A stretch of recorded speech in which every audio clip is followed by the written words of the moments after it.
السلام علیکم ورحمۃ اللہ تعالی وبرکاتہ۔ الحمدللہ رب العالمین والعاقبۃ للمتقین والصلاۃ والسلام علی اشرف الانبیاء والمرسلین وعلی آلہ واصحابہ اجمعین، اما بعد فقد قال اللہ تبارک وتعالی فی القرآن المجید والفرقان الحمید، فاعوذ باللہ من الشیطان الرجیم، بسم اللہ الرحمن الرحیم، وعلمک ما لم تکن تعلم وکان فضل اللہ عظیما، صدق اللہ العظیم۔ ایک مرتبہ ہدیہ محبت درود پڑھے، اللہم صلی علی سیدنا مولانا محمد وعلی آل سیدنا مولانا محمد مبارک وسلم، صلاۃ و سلام علیک یا سیدی یا حبیبی یا رسول اللہ صلی اللہ تعالی علیہ وسلم۔ آج کے خصوصی مہمان الحمدللہ ہمارے چچا بزرگ حاجی مولوی خلیفہ طریقت سلسلہ قادریہ صدیقی محمد شفیق دامت الظہور اور صدر محفل نظیم صاحب، علماء سنت، وارث منبر و محراب، عزیز دوستوں، نوجوان ساتھیوں، پردہ نشین ہماری ماں اور بہنوں، اللہ سبحانہ و تعالیٰ کا لاکھ لاکھ شکر ہے، احسان ہے، بہت بڑا کرم ہے، فضل ہے کہ ہم تمام گنہگاروں کو اللہ سبحانہ و تعالیٰ نے آج ایک بہت ہی مقدس محفل اور اہل سنہ والجماعت کے نسبت اور تعلق سے نور الہدیٰ اسلامک سینٹر کی اوپننگ استقبال کے لیے اللہ تعالیٰ نے ہم تمام عاشق رسول علیہ السلام اللہ نے جمع فرمایا، الحمدللہ۔ دعا ہے رب قدیر دن 11ویں رات 12ویں ترقی عطا فرمائے، اور یہاں سے سنیت کا جو کام ہے وہ پوری سنتوں کا پوری فیجی میں اللہ اس کو آباد کرے، اس سے فیض یاب کرے ہر کوئی کو، الحمدللہ۔ جس طرح حکم ہوا ہے اسی کے نیاز کرتے ہوئے انشاءاللہ کچھ گوش گزار کرتا ہوں۔ اللہ تبارک تعالیٰ محبت سے سننے سے زیادہ عمل کے ہم سب کو انشاءاللہ توفیق رفیق عطا فرمائے۔ سب سے اہم اور بڑی بات یہ ہے کہ الحمدللہ جس طرح سے آپ تمام کو پتہ ہے، معلوم ہے، اور مجھ سے قبل آپ سنتے آ رہے ہیں، میرے بعد بھی ہے، انشاءاللہ سنو گے، اور سننا سنانا تو ایک اور بات ہے، آنکھوں دیکھا حال بھی آپ کے سامنے الحمدللہ کہ اہل سنہ والجماعت آج الحمدللہ فخر کے ساتھ کہتا ہوں کہ آج اللہ نے عروج پر پہنچایا ہے۔ وقت یہ تھا کہ ٹورچ لے کر بھی لوگ مولوی کھوجتے تھے تو پی جی میں مولوی نہیں ملتا تھا، آج پتھر اٹھاؤ جاؤ مفتی پیدا ہوتا ہے، لیکن وہ مفت والے مفتی ہے، سنی جماعت کے اندر مفت والے مفتی نہیں ہوتے۔ اور اللہ آباد رکھے آپ تمام، خاص طور پر یہ کلکل سنگٹوں کا، یہ بستی کے جو لوگ ہیں اہل سنت اور جماعت کے جو تعلق رکھنے والے ہیں، آپ تمام کے لیے مبارکبادی دیتا ہوں۔ یہ بہت بڑی خوشخبری ہے آپ کے لیے کہ آپ کے علاقے میں آج ایک قلعہ، ایک مسلح رکھا گیا ہے، اور اسے آباد کرنا جس طرح آپ لوگوں نے مجھ سے قبل سنا یہ آپ کی ذمہ داری ہے۔ لٹوکا سے آج ماشاءاللہ لوگ آئے ہیں، با سے آئے ہیں، تابوا سے آئے ہیں، نسوری، صوبہ، نیندی، کہاں سے آئے ہیں، یہ محبت میں آئے ہیں کیونکہ اپنے سنی قدم بڑھائے ہیں، سنیت ترقی کر رہے ہیں، تو یہ بھی ایک خوشخبری ہے الحمدللہ، اور یہ پہچان ہے کہ سنیت تنہا اکیلا نہیں ہے، بلکہ اپنے اپنے گھر پر کوئی اپنا باپ ہوتا ہے، لیکن جب سنیت کی باری ہوتی ہے تو ایک میدان میں سب ایک ساتھ کھڑے ہو جاتے ہیں۔ لیکن یہ جہاں سے لوگ آج آئے ہیں ان کی ذمہ داری نہیں ہے کہ وہ اس کو آباد کریں، جیسی گھٹوں کا کلکل کے لوگ ان کی ذمہ داری ہے کہ اسے آباد کرے، اس کا خیال رکھے۔ الحمدللہ جناب فیاض بھائی ماشاءاللہ ان کے اہلیہ دونوں نے مل کر ان کے فیملی کی طرف سے جو وقت کیا گیا یہ زمین، یہ جگہ، یقین جانے اللہ تعالیٰ آج نہ دکھا، لیکن مرنے کے بعد جو ہے اس کا صلہ جب ملے گا تو انسان سوچے گا کہ کاش اور بھی ہوتا تو سب دے دیتا۔ تو یہ بہت بڑی قربانی دی ہے، اللہ ان کے والدین مرحومین پر کرم فرمائے، اور ماشاءاللہ بھائی نوشاد بہت محنت مشقت کی ہے، الحمدللہ بار بار فون کرتے ہیں اس کے لیے اس کے لیے۔ آج الحمدللہ کتنے خوش ہو رہے ہیں، گاؤں کے لوگ خوش ہیں ماشاءاللہ کہ ہمارے یہاں وہاں بھاگنے کے آج جو ہے باغ دوڑ ختم اور ہمارے پاس آج جگہ ہے، الحمدللہ اللہ آباد رکھے۔ اللہ سبحانہ و تعالیٰ قرآن پاک میں ارشاد فرماتا ہے وَعَلَّمَكَ مَا لَمْ تَكُونْ تَعْلَمْ، ہم نے وہ سب آپ کو سکھا دیا جو آپ نہیں جانتے تھے۔ وَكَانَ فَضْلُ اللَّهِ عَظِيمًا، اور آپ پر اللہ کا بہت بڑا فضل ہوا۔ یعنی حضور علیہ السلام کو اللہ تبارک و تعالیٰ نے اپنے علم سے علم عطا فرمایا۔ سرکار علیہ السلام کو اللہ تعالیٰ نے وہ علم غیب عطا فرمایا کہ رب کعبہ قرآن میں فرماتا ہے وَعَلَّمَكَ مَا لَمْ تَكُنْ تَعْلَمْ، اے محبوب آپ نہیں جانتے تھے وہ سب علم ہم نے آپ کو سکھا دیا۔ وَكَانَ فَضْلُ اللَّهِ عَظِيمًا، اور آپ پر اللہ تعالیٰ کا بہت بڑا فضل ہوا۔ یہ ہم اہل سنت والجماعت کے لیے ایمان اور عقیدہ یہ بہت اہم اور بہت ضروری ہے، اور آج کا جو یہ فتنہ کا دور ہے اس میں سب سے بڑا جہاد اگر مسلمان کا کوئی ہے تو اپنا عقیدہ اور ایمان بچانا ہے۔ اور یہ جگہ، یہ مرکز جو ہمارے سامنے ہے، یہ سینٹر جو ہمارے سامنے ہے، یہ ہماری ایمان اور عقیدہ بچانے کی جگہ ہے۔ اس سے وابستہ رہو گے، اس سے اٹیچ رہو گے، اس کے ساتھ لگے رہو گے، انشاءاللہ قسم خدا کی کبھی گمراہ نہیں ہوں گے، کہ یہاں پر سنیت کی پرچار ہوگی۔ اور نام بھی ماشاءاللہ نور الہدا۔ نور الہدا کیا مطلب ہے اس کا؟ آج مطلب بھی یاد رکھ کر جائیے تاکہ یہ احساس ہو کہ کس نام، جو نام ہوتا ہے اس کی اثر ہوتا ہے۔ نور الہدا یہ ہدایت کا نور ہے، یہ گائیڈنس کے لیے لائٹ ہے ہماری، ہدایت کا نور۔ تو ہدایت کی نور چاہتے ہو تو نور الہدا چلے آنا۔ حضرت جتنے انبیاء علیہ السلام ہیں اللہ تبارک و تعالیٰ نے تمام کو علم عطا فرمایا۔ آدم علیہ السلام کے متعلق اللہ فرماتا ہے قرآن میں کہ ہم نے تمام علم، تمام نام کو آدم علیہ السلام کو سکھا دیا۔ ہر نبی کو اللہ نے عطا فرمایا۔ حضور علیہ السلام کی شان ہے۔ حضرت موسیٰ علیہ نبی علیہ السلام جلیل القدر اللہ کے نبی گزرے ہیں۔ حضرت موسیٰ علیہ السلام یہ واقعہ آپ جانتے ہیں، ہر جب بھی شب معراج تشریف لاتی ہے تو ہمارے جتنے امام ہوتے ہیں اس پر تقریر کرتے ہیں، الحمدللہ کئی ہمارے ایسے مسلمان ہیں کہ اسے یاد بھی رکھتے ہیں۔ الحمدللہ معراج کا واقعہ، اس سے پہلے اس کی نسبت سے حضرت موسیٰ علیہ السلام جب کوہ طور پر جاتے تھے اللہ تعالیٰ سے بات چیت کرتا تھا، ہم کلامی ہوتے تھے، اللہ تبارک تعالیٰ کو بار بار ریکویسٹ اپیل کرتا تھا کہ میں دیکھنا چاہتا ہوں، رب فرماتا لن ترانی۔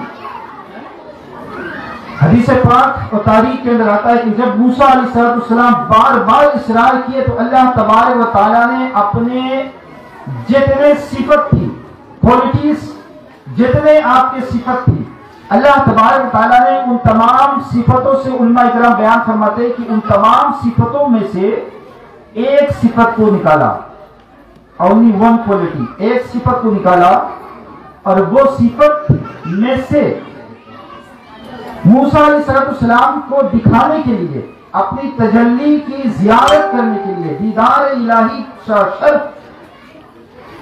بخشنے کے لیے اللہ تبارک تعالیٰ علماء اکرام فرماتے کہ ہمارے جو گروہ کے اندر سوئی ہوتا ہے نا، نڈل، اس کی جو ہول ہوتا ہے جس میں دھاگا ڈالتے ہیں، وہ اتنا چھوٹا سا تین کا سوراخ ہوتا ہے، وہ آنکھوں سے بھی جلدی نہیں دکھتا ہے، اتنا چھوٹا سا سوراخ ہے۔ علماء کرام فرماتے ہیں کہ اللہ تبارک و تعالیٰ نے کوہ طور پر موسیٰ کے سامنے اپنے تمام صفتوں میں سے ایک صفت کی تنکا سے جو تجلی ڈالا تھا، اس کی حد کتنا تھا؟ علماء کرام فرماتے ہیں کہ سوئی کی جو نوک ہے اس کی ہول کو 1000 پیسز میں ڈیوائیڈ کر دو۔ اب وہ 1000 پیسز میں ڈیوائیڈ کرنے کے بعد ایک پیس اٹھاؤ، اتنا تجلی اللہ نے صرف اتارا تھا۔ موسیٰ نے اس اتنا تجلی کو دیکھا، بے ہوش ہو کر گر گیا، پہاڑ جل کر راکھ ہو گیا، موسیٰ کے بال تک نہ جلا۔ پتا چلا نبی نبی ہوتا ہے، امتی امتی ہوتا ہے، نہ امتی نبی کے برابر ہے نہ نبی امتی کے برابر ہوتا ہے۔ موسیٰ علیہ السلام نے جب اللہ تبارک و تعالیٰ کے یہ تجلی کا شرف دیکھنا حاصل ہوا تو آپ کے دیدار کا عالم کیا ہوا؟ حدیث پاک میں آتا ہے کہ موسیٰ علیہ السلام کی آنکھوں کے اندر وہ صلاحیت و طاقت اللہ نے اتار دیا تھا کہ رات کے اندھیری میں 30 مائلز پر ایک کالی چونٹی اگر بیٹھا ہو، اس کے منہ کے اندر کیا تھا موسیٰ دیکھ لیتا تھا۔ موسیٰ علیہ السلام تنکا دیکھا تھا سے، اور یہ عالم تھا دیکھنے کا۔ تو جب تنکا دیکھنے کا یہ عالم ہے تو جو ما زاغ البصر وما طغى، رب نے فرمایا محبوب نے رب کو اس طرح دیدار کیا کہ نہ آنکھ ادھر ادھر پھری، نہ حد سے آگے بڑھی۔ اس طرح میرے محبوب نے رب کا دیدار فرمایا، تو سرکار کے دیکھنے کا عالم کیا ہوگا؟ یہ سنت اہل سنت والجماعت کا ایمان اور عقیدہ ہے ہمارے نبی کے لیے کہ اللہ تبارک و تعالیٰ نے سرکار دو عالم صلی اللہ علیہ وسلم کو وہ علم غیب عطا فرمایا تھا جو حدیث و قرآن میں کھلا ہوا دلیل موجود ہے۔ آج لوگ جو بھی کہہ دے، جو بھی سوچ لے، جو بھی بک لے، لیکن یاد رکھنا اہل سنت والجماعت کا ایمان عقیدہ جو ہے وہ قرآن اور حدیث کے اوپر ہے، کسی لال کتاب سے نہیں نکالا گیا، کسی کے باپ دادا کا نہیں ہے۔ حضور علیہ السلام بخاری شریف کی حدیث ہے، ایک مرتبہ احد پہاڑ کے اوپر تشریف لے کر گئے۔ جو حجاج ہمارے حج کر کے آئے ماشاءاللہ، وہ شاید زیارت کی کیے ہوں گے، اللہ قبول فرمائے۔ سرکار علیہ السلام کے ہمراہ آپ کے ساتھ ابوبکر صدیق، حضرت عثمان غنی اور حضرت عمر فاروق رضی اللہ تعالی عنہم اجمعین، یہ چند صحابہ آپ کے ساتھ موجود تھے۔ جیسے حضور علیہ السلام احد پہاڑ پر چڑھے تو پہاڑ کپکپی ہوگی، کانپنے لگا۔ سرکار علیہ السلام اپنے قدم مبارک کو پہاڑ پر مارا اور کہا ٹھہر جا احد، ٹھہر جا، تجھے پتہ نہیں تیرے اوپر ایک نبی، ایک صدیق اور 2 شہید موجود ہیں۔ یہ حدیث ہر کوئی بیان کرتا ہے، شاید آپ مجھ سے پہلے بھی کئی لوگوں سے سنے ہوں گے، لیکن یاد رکھنا جو بد عقیدے ہے، جو غیر سنی ہے، وہ صرف حدیث بتائیں گے، جو سنی ہے وہ عشق میں بیان کریں گے اور حدیث کی اثر بتائے گا۔ اب یہاں پر عقیدہ ثابت ہے، کون سا عقیدہ ثابت ہے؟ جس پہ جھگڑا بہت زیادہ ہوتا ہے، اور وہ عقیدہ کیا ہے؟ سرکار کو اللہ نے علم غیب عطا فرمایا تھا جو سرکار نہیں جانتے تھے۔ اور علم غیب کیا ہے؟ اس میں حضور نے پہاڑ کو قدم ٹھوکر لگایا اور ٹھوکر لگا کر کہا اے احد، تجھے پتا نہیں تیرے اوپر کون ہے؟ تیرے اوپر نبی ہے، تیرے اوپر صدیق ہے، تیرے اوپر 2 شہید ہے۔ پتا چلا میرے سرکار علیہ السلام احد کو بتا دیا کہ ابوبکر صدیق شہید نہیں ہوں گے، وہ انتقال کریں گے، اسی لیے فرمایا وہ صدیق ہے۔ اور عمر کے متعلق فرمایا، عثمان کے متعلق فرمایا کہ 2 شہید ہے، اور تاریخ اٹھا کر دیکھو، حدیث اٹھا کر دیکھو، یہ 2 صحابہ شہید ہوئے۔ یہ حضور نے اس وقت فرما دیا تھا علم غیب۔ یہ ہمارا عقیدہ ہے اہل سنت والجماعت کا۔ اور انشاءاللہ اس کے بعد ایک چھوٹی سی بات نماز کے تعلق سے عرض کر دیتا ہوں، کیونکہ ہم سینٹر آباد کرنے کے لیے آئے ہیں۔ آج اس کے تعلق سے بھی ہمیں سوچنا چاہیے کہ اللہ تعالیٰ فرمایا اقیموا الصلاۃ، نماز قائم کرو۔ بے شمار اس کی حدیث ہے، بے شمار آیات ہے، وقت کا تقاضا ہے۔ ایک شخص جو ہے ایک مرتبہ بڑا پریشان تھا، آج ہم بھی پریشان ہوتے ہیں، کیوں؟ لائف کے بیٹرمنٹ کے لیے لوگ اوورسیز جاتے ہیں، نیوزی لینڈ، امریکہ، کینیڈا، کہاں کہاں جاتے ہیں، کس وجہ سے؟ لوگوں کو پوچھا جائے تو کہیں گے کہ کامیابی کی طرف، کامیابی، سکسیس، وکٹری، اس مقصد سے لوگ سفر کرتے ہیں، جگہ بدل دیتے ہیں۔ ایک شخص جو ہے بڑا پریشان تھا، ادھر ادھر کئی جگہ گھوم گیا، بہت محنت مشقت کیا، لیکن کہیں سے کامیابی حاصل نہیں ہوا، بڑا پریشان تھا۔ اتفاق سے یہ ہوا کہ وہ شخص جو تھا اپنے بیٹے کو مدرسہ پڑھا دیا تھا۔ ماشاءاللہ ہمارے فیاض بھائی جو ہے اللہ بچے کو باقاعدہ عالم دین بنائے، جو علم دیا ہے ماشاءاللہ آج جو سنیت کا جام بھرا ہے، جو کچھ قوم کو اس سے فیضیاب کر رہے ہیں، الحمدللہ اللہ علم میں اضافہ فرمائے۔ ہر ماں باپ کی اولاد اللہ نیک اور عالم بنا انشاءاللہ۔ تو اس شخص کا بچہ جو ہے مدرسہ بھیجا تھا، تو ابھی پورا کورس مکمل نہیں ہوا تھا، مولوی کلاس کیا تھا، کچھ عربی گرامر تھا۔ تو اب جو ہے دیکھا باپ کا حالت یہ ہے، پریشان ہے، کامیابی ڈھونڈ رہا ہے، کامیابی کہیں نہیں مل رہی ہے، ہر کوئی سے پوچھ رہا ہے کامیابی کہاں ہے، کامیابی کہاں ہے۔ تو اب جو ہے گاؤں میں ایک مسجد تھا، جیسے یہاں سینٹر بن گیا ہے الحمدللہ، تو ایک مسجد تھا گاؤں میں،